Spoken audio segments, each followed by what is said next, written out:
the ransom note length, psychological profile, and intent analysis. We've examined windows that stayed closed and maternal hearing that should have woken, traced risk calculations that make no sense, and basement paradoxes that collapse under logic. And now we need to turn our attention to perhaps the most visible piece of evidence in this entire case. The element that sits on those stairs, waiting to be read, not just for what it says, but for what its very existence reveals. We need to think about the ransom note, not primarily about handwriting or linguistics or whether certain phrases came from movies. Others have examined those elements exhaustively. We need to think about something more fundamental, something that whispers from the note's physical presence before we even begin to parse its content. We need to think about its length, 2.5 pages, 376 words, the kind of detail and elaboration that takes time to compose, time to write, time that becomes itself a form of evidence about the mind that created it and the circumstances under which it was created. Let's establish what we're looking at before we interpret its significance. From a criminological perspective, ransom notes in actual kidnapping cases follow remarkably consistent patterns. They're brief, they're functional, they communicate the essential information. We have your child, we want money, here's how you'll deliver it, and nothing more. Length creates risk for the writer. Each additional sentence is more opportunity for linguistic patterns to be analyzed, for handwriting characteristics to be identified, for mistakes to be made that might reveal identity. Each additional minute spent writing is more time when discovery could occur, when plans could be interrupted, when the note writer's presence in a location could be detected.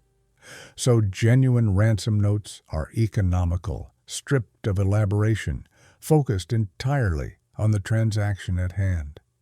And yet, what we have in this case is the opposite, not economy, but excess. Not functional brevity, but narrative elaboration. Not a transaction, but almost a performance. A writer who couldn't seem to stop adding details, refining threats, creating a story around the demands.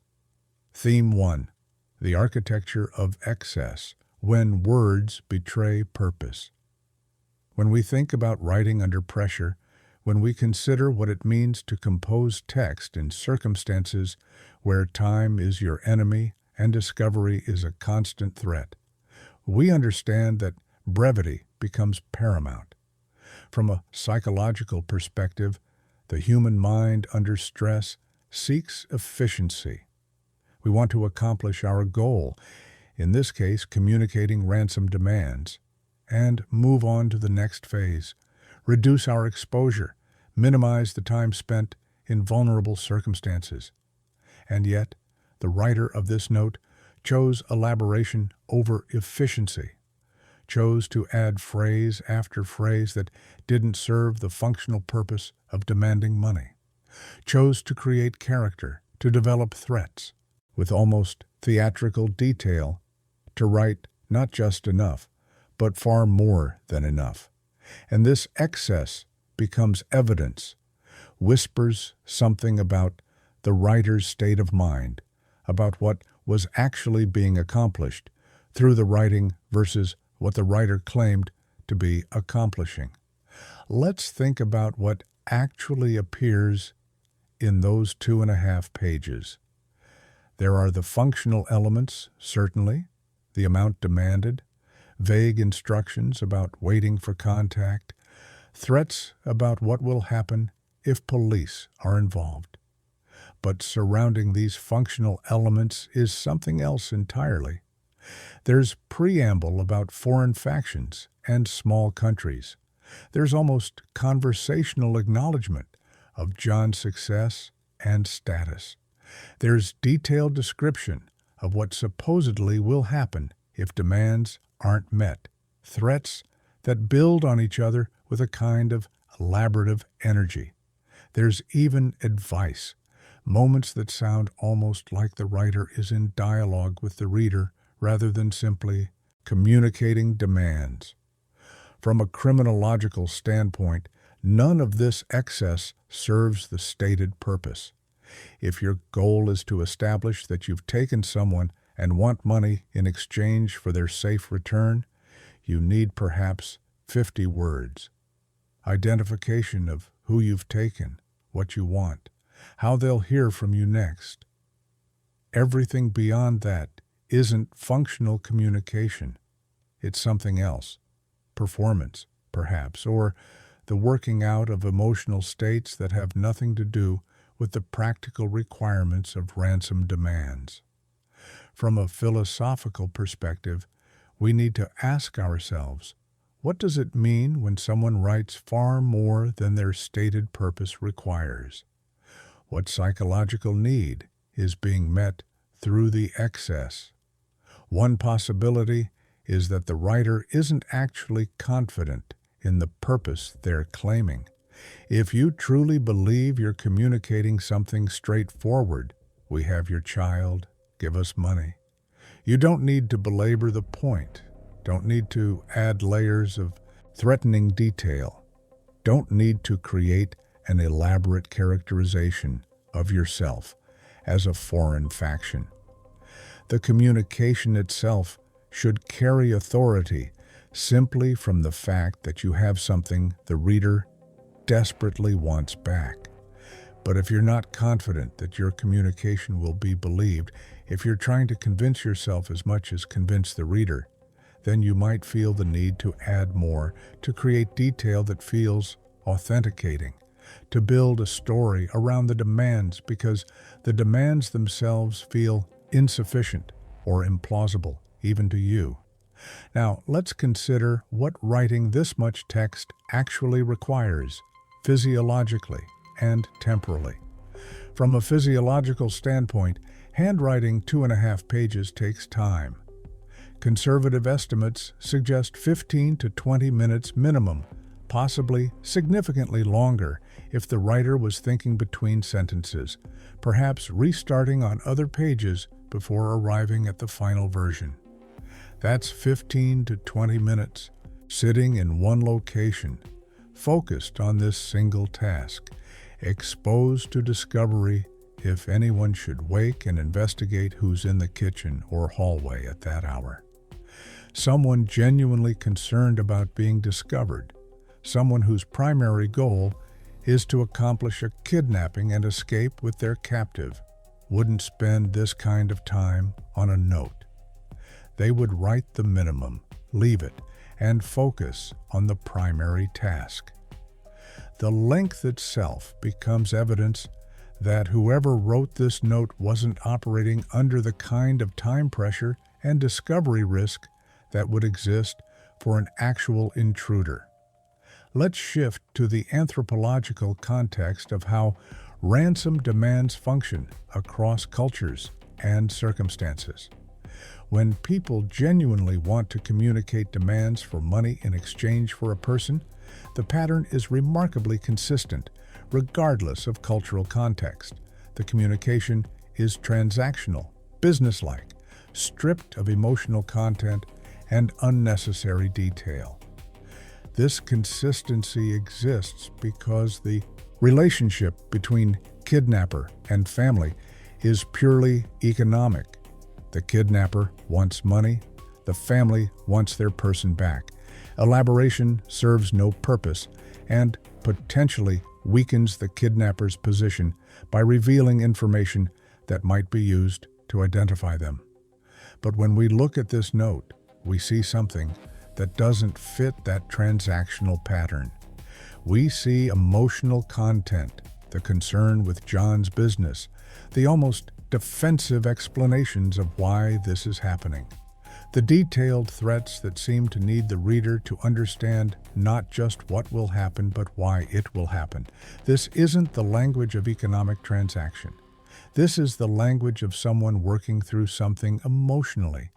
using the note as a vehicle for processing feelings that have nothing to do with money. From a psychological standpoint, we need to think about what excessive detail reveals about guilt and justification. When people feel guilty about something they're doing or planning to do, they often over-explain, providing justifications that weren't requested, creating elaborate contexts for actions that could be communicated simply. The note's excess might reflect exactly this kind of psychological state, someone who needed not just to make demands, but to explain those demands, to create a framework where what was happening made sense, where the threats could be rationalized through reference to foreign factions and business dealings and all the apparatus of a story that makes the writer feel less responsible for what's occurring. This kind of over-justification doesn't appear in genuine ransom demands because genuine kidnappers don't feel the need to justify their actions to their victims' families. But someone staging a scenario, someone trying to create a believable narrative around circumstances they're desperate to conceal, might feel that need acutely. From a logical investigative perspective, the length of the note creates a paradox. If the writer genuinely had the child and genuinely planned to exchange her for money, the length works against their interests. It provides more material for linguistic analysis, more opportunity for mistakes, more time exposed to discovery, more evidence that might eventually point back to them. Every word beyond the necessary minimum increases risk without increasing benefit. So why would someone write this much? The most plausible answer: because the note wasn't actually serving its stated purpose. It wasn't genuinely about arranging a ransom exchange. It was about creating the appearance of a kidnapping, and for that purpose, length might actually serve a goal. The more detailed the note, the more authentic it might seem to investigators who found it. The more elaborate the threats and demands, the more it might convince police that this was a genuine external actor, rather than something that happened within the home. The excess becomes functional only if we understand the note as staging rather than as genuine communication. So when we step back and consider the architecture of excess, all those words beyond what function required, all that time spent writing when time should have been precious, all that detail when brevity would have served any genuine ransom purpose better, we're looking at evidence that undermines the note's claimed purpose. From every analytical perspective, logical, philosophical, psychological, physiological, forensic, anthropological, and criminological, the length tells us something the words themselves might try to conceal. It tells us about a writer who had time, who wasn't operating under the acute time pressure an intruder would face. It tells us about someone working through emotional content that had nothing to do with ransom demands. It tells us about staging, about creating a believable narrative, about a purpose fundamentally different from what the note claims to be accomplishing. The excess isn't a mistake or an anomaly. It's evidence, whispering that what we're reading isn't what it pretends to be, that the writer's investment in this document reveals a psychological state incompatible with genuine kidnapping, compatible only with desperate concealment of something far more terrible than ransom could ever address. Theme 2, the staging signature, what performance reveals about actor. We've established that the length itself is evidence of something other than genuine ransom intent, and now we need to look more carefully at what that length contains. Because it's not just that the note is long, it's what that length is filled with that becomes revealing. From a criminological perspective, when we examine staged evidence, we're looking for what psychologists call overcorrection, the tendency to add too much authenticating detail, to try so hard to make something appear genuine that the very effort reveals the falsity. It's the difference between someone who has actually been to Paris describing their trip and someone who has never been but wants you to believe they have. The first tells you what they saw naturally, without elaboration. The second adds details they think make the story more convincing. Specific streets they found on maps, restaurants from guidebooks, details that seem authentic but actually feel wrong because they're performing authenticity rather than simply being authentic. Let's look at specific elements that reveal this performing quality. The reference to a small foreign faction. This isn't how actual criminal organizations identify themselves. Real groups demanding ransom don't provide narrative context about their size or origin unless that information serves a strategic purpose. But it's exactly the kind of detail someone might add if they're imagining what a kidnapper would say, drawing from movies and media representations rather than actual criminal communication patterns. The lengthy description of what will happen if police are involved. Real kidnappers typically make this point briefly because they assume the family understands the stakes.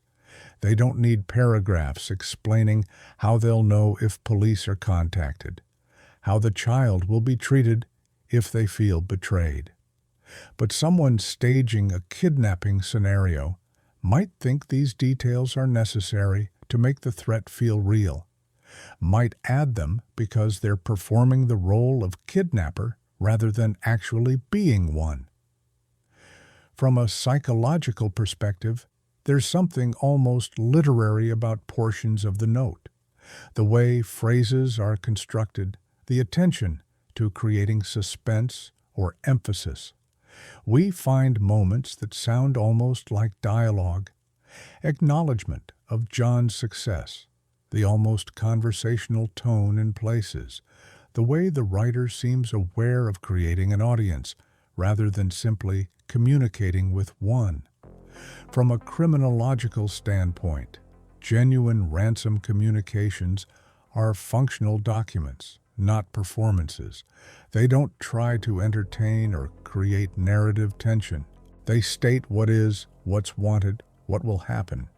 But this note reads in places like someone who has consumed media representations of kidnapping and is reconstructing those representations, adding the elements they think belong in such a communication based on fiction rather than on what actual criminal communication looks like.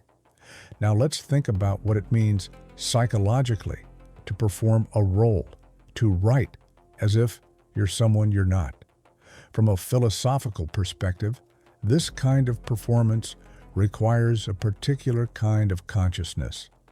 You have to hold simultaneously in mind who you actually are and who you're pretending to be, monitoring your performance to ensure it reads as authentic to imagined observers. This doubled consciousness shows up in the note through inconsistencies of tone, moments where the performance slips and something more personal bleeds through. The concern with John's business success and status. This isn't the voice of a foreign faction concerned only with ransom money. This is someone who knows John, who has feelings about his success, who can't quite maintain the fiction of being an outsider because they're actually an insider whose relationship to John shapes even how they perform being someone else. Let's consider the movie references that others have identified, phrases that appear to come directly from films about kidnapping and ransom. From an anthropological lens, when we think about how people construct scenarios they haven't actually experienced, they draw heavily from cultural representations, movies, television, books that have shaped their understanding of what such scenarios look like. An actual kidnapper wouldn't need to reference Speed or other ransom films because they would be operating from their own direct experience and goals. But someone staging a kidnapping scenario, someone who has never actually been a kidnapper and is trying to create a convincing representation of one, might naturally draw from the cultural library of kidnapping representations they've consumed. The movie references aren't just interesting trivia. They're evidence of someone performing a role based on fictional models, rather than operating from genuine criminal experience. From a physiological perspective, let's think about what sustaining this kind of performance requires. Writing in a voice that isn't your own, maintaining a characterization across 2.5 pages, monitoring to ensure the performance remains consistent. This requires cognitive resources, attention, the kind of mental effort that's difficult to maintain under acute stress. Someone in genuine fear of discovery, someone operating as an intruder in an occupied home, would struggle to sustain this kind of performance.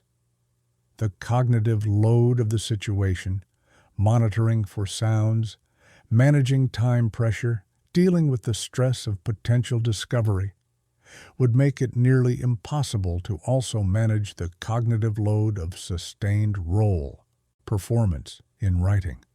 The very fact that the note maintains its characterization across its length suggests the writer wasn't under the kind of acute stress an intruder would experience.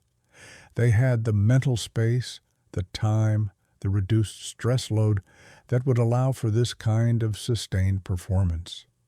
From a logical standpoint, we need to ask, if someone was genuinely executing a kidnapping, why would they perform at all?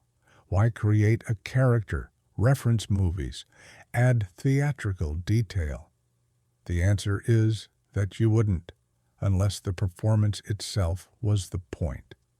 Unless you weren't communicating with the family to arrange a genuine exchange, but were communicating with investigators who would later read the note, trying to convince them that an external actor was involved. From a criminological perspective, this is exactly what staging looks like. Not the efficient communication of someone pursuing actual criminal goals, but the elaborate performance of someone creating evidence, meant to misdirect investigation, meant to point away from what actually happened, and toward a fictional narrative that provides cover for something far more terrible. So when we examine the staging signature, the performing quality, the overcorrected detail, the movie references, the sustained characterization, the theatrical elements, we're seeing evidence that confirms what the length already suggested. From every analytical perspective, logical, philosophical, psychological, physiological, forensic, anthropological, and criminological, what we're reading isn't genuine criminal communication. It's performance, someone playing a role they've constructed from media representations and cultural expectations about what kidnappers sound like. And that performance, maintained across 2.5 pages of careful characterization, tells us that whoever wrote this note had the time, the mental space, the freedom from acute stress that would allow such performance. They weren't operating as an intruder, weren't managing the psychological load of being discovered at any moment. They were someone who belonged in that house, who had hours to spend on this document, who could afford to perform because they weren't genuinely at risk. The staging signature doesn't just undermine the note's credibility, it reveals the writer's true circumstances, circumstances incompatible with everything the note claims to represent. Theme 3. The Writer's Burden. What investment reveals about stakes? We've examined the excess and the performance, and now we need to confront perhaps the most psychologically revealing aspect of this note, the sheer investment it represents. From a psychological perspective, people invest time and emotional energy proportional to what they have at stake. A genuine kidnapper communicating ransom demands has limited stakes in the note itself. It's a means to an end, a functional necessity. But someone staging a scenario, someone for whom this note represents the difference between investigation looking outward versus looking inward, between suspicion falling on strangers versus falling on family. For that person, the stakes are existential, and that level of stakes shows up in investment, in the inability to write briefly because too much depends on the note being convincing, being detailed enough to direct investigation away from truth and toward fiction. Let's think about what writing this note would have meant in the actual circumstances of that night. If we accept that something terrible had already happened, that someone in that house was processing the horror of what had occurred and trying to determine how to protect what remained of their family, the note becomes not just a document, but a lifeline. From a criminological perspective, staging exists to buy time, to create alternative explanations that allow the stager to avoid immediate consequences while they try to manage an impossible situation. But the quality of the staging matters. A brief, implausible note might not convince investigators, might actually accelerate suspicion toward the family. But a long, detailed note, one that seemed to come from someone educated, someone who had researched the family, someone with complex motives and theatrical presentation. That kind of note might actually succeed in directing investigation outward, at least temporarily. The investment in length and detail in this reading reflects the writer's understanding that everything depended on this note being convincing. From a philosophical perspective, we need to think about the relationship between guilt and elaboration. When people feel guilty about something, when they're concealing something they know is terrible, they often over-explain. They provide more context than requested, more justification than needed, because internally they're trying to make peace with what they've done or what they're concealing. The note's length might reflect exactly this psychological state, a writer who couldn't simply write demands and stop because psychologically they needed to create a framework, a story, a context that made what was happening feel less devastating than it actually was. Each added sentence, each elaborated threat, each detailed instruction became a way of not facing what actually needed to be faced, that something had happened that couldn't be fixed, that no amount of staging would undo what had been lost.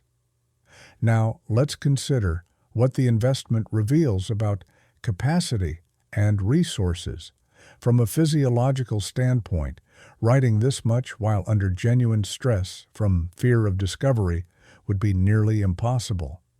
The stress hormones flooding the system, the fight or flight response activated by the genuine threat of being caught.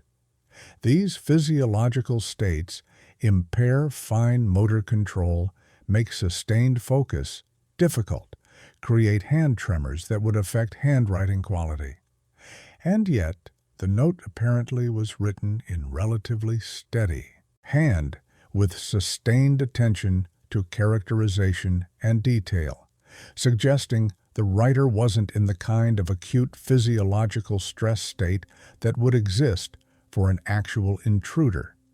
They had the physiological calm, the steady hand, the focused attention that comes from being in a familiar environment where basic safety isn't in question, where the stress is psychological rather than acutely physical. Let's shift to thinking about what the writer prioritized during those hours.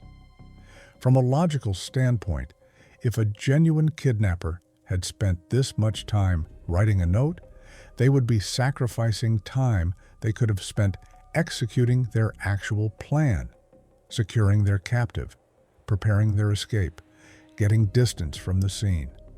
Every minute spent elaborating the note is a minute not spent on primary goals. But if the note itself was the primary goal, if staging was the actual purpose of those hours, then investing time in the note makes perfect sense. It becomes the most important task, the thing that must be done well, because everything else depends on it. The length in this reading isn't a distraction from the writer's real goals. It is the real goal, the careful construction of evidence meant to survive investigative scrutiny and redirect attention. From an anthropological lens, we can think about how different cultures and contexts handle truth-telling versus deception. Across contexts, elaborate deception typically involves more cognitive load, more detail, more investment than simple truth. Truth can be stated briefly because it simply is. Deception requires construction, maintenance, constant monitoring to ensure the fiction remains consistent. The note's length and elaborate detail might reflect exactly this, not the brief communication of actual intent, but the careful construction of fiction, with every sentence requiring thought about how it would be read, whether it would be convincing, whether it served the purpose of creating a believable alternative narrative. The writer's investment shows up not just in length, but in the sustained effort to make that length feel authentic, to create a document investigators might actually believe came from someone external to the family. From a psychological perspective, we need to think about what desperation looks like when it's trying to hide itself. Someone writing this note in the hours after something terrible had occurred would be operating in a state of psychological extremity, processing trauma, making impossible decisions, trying to protect other children while knowing one child had been lost. In such a state, the note becomes almost a form of magical thinking. If I can just make this convincing enough, if I can create a detailed enough alternative explanation, maybe I can protect what remains. Maybe I can prevent the complete destruction of everything. The investment in the note, the inability to stop adding detail, might reflect this desperate hope that enough words, enough elaboration, enough apparent authenticity could somehow change what had happened, could create a reality where the family survives, even though nothing could bring back what had been lost. So, when we consider the writer's burden, the investment of time, psychological energy, cognitive resources, and desperate hope that went into creating 2.5 pages of elaborate ransom demands, we're seeing evidence of stakes that no genuine kidnapper would have. From every analytical perspective, logical, philosophical, psychological, physiological, forensic, anthropological, and criminological, The level of investment reveals someone for whom this note represented everything, for whom its success or failure would determine whether their family survived this night or was destroyed by what investigation would reveal. That's not the psychology of a criminal executing a kidnapping. That's the psychology of someone trying to save what remained after catastrophe, someone for whom every word of that note carried the weight of other children who needed protecting, of a life that might still be salvageable if only the staging succeeded. The note's length isn't an aberration or a mistake. It's evidence of exactly how high the stakes were for the person who wrote it. Evidence that confirms what every other element of this case whispers, that what happened that night occurred within the family, and what followed was desperate family preservation rather than criminal execution, staging rather than genuine communication, a performance meant to save what remained rather than accomplish what was claimed. We've walked through the excessive length and its implications, examined the staging signatures that reveal performance rather than genuine intent, and confronted what investment at this level reveals about psychological stakes. What emerges isn't just doubt about the note's authenticity, it's understanding of what that note actually was. Not communication, but construction. Not demands, but defense. Not the words of someone executing a kidnapping, but the desperate elaboration of someone trying to create a believable fiction that might protect what remained of a family, shattered by circumstances too terrible to face directly. The note sits on those stairs not as evidence of an intruder's intent, but as evidence of a family's desperation, each word another layer of protection around truths too devastating to acknowledge. Each sentence another attempt to buy time before the inevitable questions would have to be faced. 2.5 pages, 376 words, every one of them evidence not of what it claims to be, but of what it actually was. Staging, elaborate and desperate, from someone who understood that everything depended on investigators believing the fiction rather than discovering the truth that no amount of words could ever make less terrible.